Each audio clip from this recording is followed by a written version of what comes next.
Meeting my fiance's family in Thailand. After landing in Bangkok with my fiance, we took a taxi away from the heart of the city toward her parents' house. We rode in the back of the car. Sweat gathered in my armpits, and it was noticeably wet. What a first impression to my future in-laws. You nervous? She asked sweetly. A little bit, I laughed nervously. She squeezed my hand and encouraged me. It's a small house, but we can stay in a hotel after a few days. No, we don't need to do that. I want to get to know your parents better. She leaned her head into my shoulder and pulled it out. You're a sweet boy. They gonna love you. I hope so, I grinned. The taxi pulled in front of a walled-off village. Just across from it were high-rise apartment buildings. This little village was tucked away in the concrete jungle of Bangkok. The entrance was a large doorway with no doors. Weird that they would put up all these walls but leave the entrance wide open. Her parents were waiting at the entrance for us. They greeted us with smiles and helped us with our luggage. Her mother had a slight limp, and her dad had somewhat of a serious hunch in his back. They spoke in a language I had never heard before. As we walked to their house in the small village community, I straightened my back discreetly. I turned to my fiancée and asked, "Is that Thai?" She answered, "No, they have a special dialect here. My family live here for hundreds of years." "Oh, so your parents own all of these houses?" "I have a lot of family here. Some are cousins, aunts, and uncles. This village belonged to our grandparents, great-grandparents." I felt uneasy as I walked on the small dirt road that was lined with villagers. They stared me down, clearly not used to seeing foreigners in their village. I tried to avoid eye contact, but I could feel all their eyes on me right up to the moment when we walked into her parents' home. It was a two-story home that was directly attached to other homes in the area. The village was extremely compact. I was stunned at how hundreds of people could live in such a small area. I shouldn't have been surprised given the numerous high-rise apartments in Bangkok that surely housed thousands of people per block. I thought Bangkok was foreign, but this village was something else. We settled into a bedroom in the house. We were soon called in for dinner. There were about a dozen people eating at multiple takedown tables in the house. I sat with my wife at the table with her parents and a few of her siblings. They knew no English, so communication was impossible. I didn't want to be that loud foreigner speaking English to people who had no coherence of what I was saying, so I kept quiet for most of the meal. Her family talked loudly in their dialect while eating. They laughed, argued, and exchanged stories which were all unintelligible to me. Being unable to communicate made me feel even more sheepish. Strange food was offered to me. Much of it seemed to be fish that I had never seen, let alone eaten. I accepted the food they passed to me nonetheless, fearing above all to offend my future in-laws. I tasted something with decent flavor, so I whispered to my wife, "How do you say this tastes good in your dialect?" She laughed and translated for me to her family. They all looked at me and graciously nodded. It felt good to have some sort of communication with them. I was feeling a bit more comfortable until I looked across the table and saw an old lady in a wheelchair staring at me. She had a hunchback, and her head was tilted to one side. I tried looking away, but she didn't flinch. I looked back, and she stared at me with dead eyes and a straight face. Maybe I should have felt pity for her in that state, but I only felt that something was off. I was relieved when the dinner ended, and I felt lucky that my wife and I had a room to ourselves. Her siblings all bunked together in a part of their living room. Despite saying next to nothing at the dinner, I felt exhausted. My brain was stuck on a word that I kept hearing her family say at dinner. When my wife and I were lying in bed, I asked her, "What does hyungemai mean?" I was sure that I pronounced it badly. My wife's chuckling confirmed my worry. "It is like a ceremony," she explained. "They want to give us a blessing tomorrow evening for our marriage." "Like a wedding?" I panicked. "No, it's more like a blessing for our future." "Oh, what do I have to do?" "It's no big deal. You can just follow my lead tomorrow," she said with some impatience. I sensed her tone and decided to go no further. "Okay, cool, good night." She turned and kissed my cheek before falling asleep. I couldn't sleep. The room was hot, and I was sweating in the sheets. I thought about that wheelchair grandma I saw at dinner and shivered a bit. The image of her staring at me planted itself firmly in my brain. After a few hours of no sleep, I got up to go to the bathroom. I tiptoed out of the room and opened the door as quietly as possible so as not to wake my fiancé.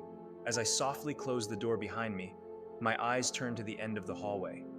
The grandma was there, staring right at me. Only this time she wasn't in a wheelchair.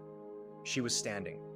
Her tilted head and hunchback formed a disturbingly shaped silhouette in the hallway, and I was petrified to the point of not being able to move. I finally gained enough courage to bring my hand back to the bedroom doorknob. As I lifted my hand, the grandma took a step forward to me. My hand froze on the doorknob, and she burst into a limping stride toward me. She moved incredibly fast, and she lifted her arm up as if reaching for me. I choked on my saliva, making a cackling shriek. I threw the door open, ran inside, and slammed the door behind me. I locked it and quickly jumped into bed with my fiancé. I shook her to wake her up, but she only moaned in annoyance and rolled over. "Soom!" I hissed. "Wake up, please!" I continued shaking her until her eyes opened to a squint. "What is it?" she murmured. "Your grandma was out there chasing me." She got up and opened the door. She looked out into the hallway and saw nothing. "You having nightmares?" she asked. "Nothing there?" She came back to the bed, but she hadn't closed the door. "Close the door," I pleaded. She pushed the door inward, but it did not fully close. A crack remained where the door had not yet met the doorframe. She lay down and quickly fell back asleep. I stared at the crack, praying that the grandma wouldn't walk by. My eyes were glued open for a few hours. My body was frozen as my mind tried to talk itself out of its stasis. Sleep wasn't coming, so I got up and quickly left the house to walk outside. I wanted to leave the walled village and find some fresh air to breathe. It was hard to come by in the roaring city of Bangkok, but it had to be better than in that house. I walked along the dirt road of the village. The night was especially dark, and I couldn't see the high-rise apartments beyond the walls. That's not right, I thought. I could see them earlier today. I walked in the direction toward the open gate. As I turned onto the main road, I looked ahead and saw only a sealed wall where the gate had been before. I sprinted toward the wall. This can't be real, it must be a nightmare. I reached the cement wall. I became panicked and I began running along the wall's edge to look for any opening out of the village. I ran faster and faster, looking for a way out. I looked up and could not even see stars. I couldn't escape the feeling that I was a trapped rat, running around in its cage. Still, I ran in desperation. I ran along the wall until I saw a villager tending a garden outside his house. He didn't seem to notice me, so I crept along the wall as quietly as I could. I couldn't help but notice that his garden was failing. Flowers were wilted and decrepit, and crops sank to the ground like dead weeds. Still, he diligently tended to them. He was crouched on the ground trying to whisper the garden back to life. As I came closer along the wall, the whispers were more audible. Even if he wasn't speaking in a different dialect, I was sure I wouldn't be able to understand his muttering. I snapped a twig under my feet, and his deprived eyes looked up at me. He remained crouching and said, "You don't belong here." "You know English?" I asked in surprise. "You're not one of us? You're an outsider." "I understand that," I growled. "Just tell me where the gate is." "No way out for you, but I can help you." He grabbed a garden hoe and strained to stand up. He yelled in agony. Something was weighing him down, but he got up and rushed me with the hoe lifted over his head. I bolted along the wall, running back to my fiancé's home. I turned down the block where her house was, and the road was lined with villagers who all saw me. I turned around only to find that I was surrounded by them. They closed in on me. My eyes darkened as they came close to me, and I lost consciousness. When sight came back to me, I found myself lying on a table in some building. The villagers surrounded me. My fiancée and her family were at the front of the encirclement, and they stared at me as I awoke. "Help!" I pleaded to my fiancée. Sadness showed in her eyes and tears almost rolled down her cheeks. She did not answer me. I looked around me and realized the villagers were on their knees looking on. There was a shaman lady behind me in a black getup, black makeup, black robes, and a thorny headdress. I tried to struggle, but I was completely pinned to the table. I didn't understand why, as there were no ropes or cuffs to restrain me. The weight on me felt unbearable, and I thought I would soon fall through the table. The shaman was chanting something, and the kneeling villagers swayed their heads in a nodding fashion. I looked to a shelf to my right, and I saw fogged jars sitting there. I strained to see what was in them, and I saw human fetuses. There was one jar larger than the rest, and it looked like it contained a newborn baby. The shaman lady reached to open the jars, and I saw the essence of the babies exit the jar and come straight to me. They latched onto me like parasites, crying and putting more weight on me. After seeing this, I looked to my fiancé, who watched in pain as she held her abdomen. This time, she did cry. Her father hit her on the back of the head angrily, and she sucked the tears back. I saw children on my fiancé's father's back. They weighed him down, angry at him. They pushed his back down further, ensuring that he would live his entire life with a hunched back. I saw my fiancé's mother and understood why she walked with a limp. Ghostly children were attached to her leg, holding with all their strength. Worse was looking at the grandma. She sat in the wheelchair as hundreds of children latched onto her. They pushed her head sideways, hunched her back, and weighed against her so much that her body was confined to paralysis. This was the first time I saw her smile. She showed her toothless, diseased smile and clapped in joy as the ghost children attached themselves to me. I yelled with mouth agape at all the children attached to my body. Some of the fetuses crawled toward my open mouth. I mustered all power in my body and flung myself off the table. I ran through the villagers who tried to stop me. I knocked them down like bowling pins. I ran straight for the gate. God, please let it be open. I turned a corner and looked where the gate should have been. Cement wall stared back at me unwaveringly. The adrenaline in my body kicked in, and I thought of a way to escape. I would climb one of the tall houses within the village and jump outside the wall. I didn't care if the fall would kill me at this point. I ran for a tall building and the villagers walked slowly behind me. I looked back, but they weren't trying hard to catch me. I looked up and saw no stars, but I saw the grandma peering over the walls as a giant would. She was enormous. The village was just a dollhouse in comparison to her. She chanted something unintelligible, similar to the shaman's chant. She reached her hands around the roads of the village. The thought occurred to me now that she probably was blind or close to it. Her hands mowed down villagers as she searched for me. I ran quickly, panting. She could hear me. I knew it.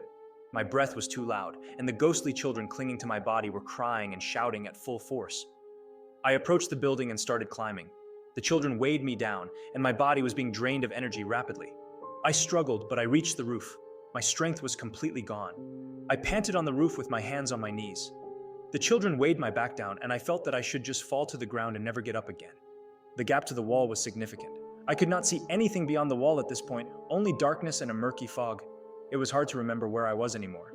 The villagers stared blankly up at me, watching what I would do. The grandma's hand inched closer toward me. It felt the bottom of the house, and she started tracing her wrinkled fingers up the side of the house. She would soon grab me. I exhaled sharply and ran for the edge of the roof. I took a final jump for the wall.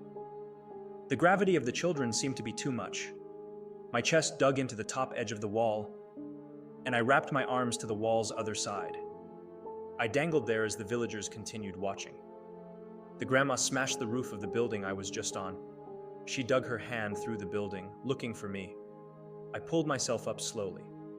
The children resisted and tried to drag me back down to the village. I saw some of them holding to my legs as I dangled. I needed to use my legs to climb over. I pushed my feet into the wall and thrust myself to a stand on top of the wall. I couldn't see the bottom of the other side. The darkness obscured everything. Still, I was going to jump. I looked back to the villagers. My fiancée was now on all fours on the ground, sobbing loudly. Her arm rested over her abdomen. I looked at the ghost children attached to my body. Most of them were very dark in skin, but one had lighter skin. He looked up at me blankly, and I saw myself in him. "Daddy?" he asked. Tears fell from my eyes as I could feel a rush of blood to my head. I was about to pass out. I aimed for the other side of the wall, hoping that the fall would kill me. The giant grandma reached for me, but I fell out of her grasp into the abyss. When I woke up, it was daytime. My body felt sore all over. I turned my head upwards and saw the regular high-rise apartment buildings of Bangkok. The streets were bustling with cars and people, and relief filled my mind. A scare ran through my spine as I turned my head backwards to see the village. I saw a plain burial mound with pictures of my fiancée and her family lining the installed stone of the mound. I saw the faint black and white picture of my fiancée. Pain rested deeply in her eyes, and I couldn't bear to look any longer.